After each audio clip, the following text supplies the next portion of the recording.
या ठिकाणी गोळीबार झालेला आहे। विशेषतः यामध्ये एक जण जखमी असल्याची पोलिसांची माहिती आहे।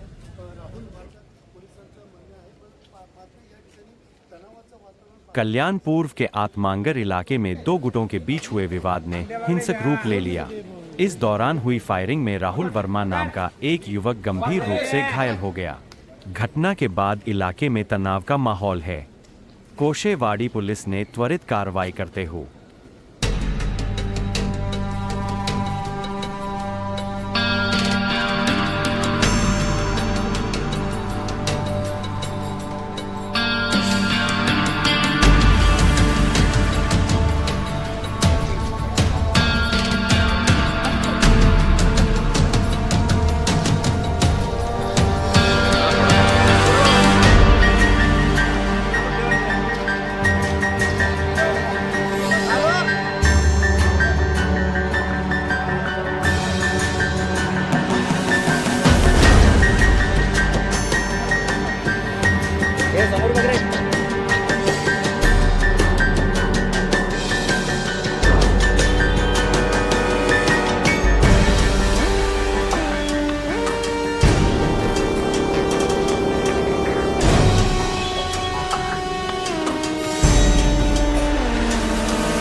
खडेकोलावलीमध्ये आत्ताच्या एक तासापूर्वी एक फायरिंगची घटना घडलेली आहे। त्याच्यामध्ये एक बुंदी नावाचा एक आरोपी आहे आणि दुसरा एक प्रेमगुंडा, या दोघांच्यामध्ये काही आपसा वादावाद होऊन त्या ठिकाणी आपसामध्ये वादावादी झाली। 10 ते 15 जण त्या ठिकाणी होते आणि त्याच्यामधून एक जण आहे वर्मा म्हणून आहे, तो जखमी झालेला आहे। त्याच्या पायाला गोळी लागलेली आहे। सध्या त्याला शिवनेरी हॉस्पिटलला ॲडमिट केलेलं आहे। आता आपल्या ताब्यामध्ये प्रेमगुंडा आणि त्याबरोबरचे 3 साथीदार असे 4 जणांना आपण त्यांना ताब्यात घेतलेलं आहे।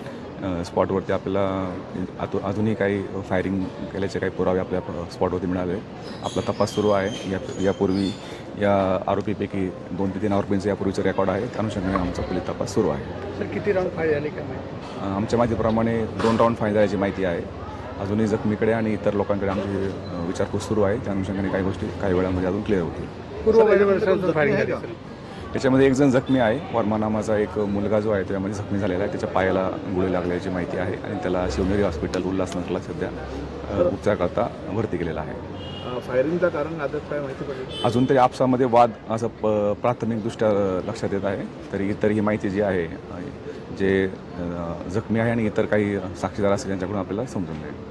सर, वेपनबद्दल काय माहिती देऊ शकता का? वेपन त्याबद्दलचा आमचा तपास सुरू आहे। त्याबद्दलच्या काही तपासाच्या गोष्टी आहेत त्यामध्ये आमचा सुरू आहे। 4 लोकांना आम्ही ताब्यात घेतलं। वेपन पहिल्यांदा वापरण्यात आलं म्हणजे माहितीसाठी नाही, त्याबद्दलची आम्ही माहिती होती, शरे पण होते तिकडे। ठीक आहे.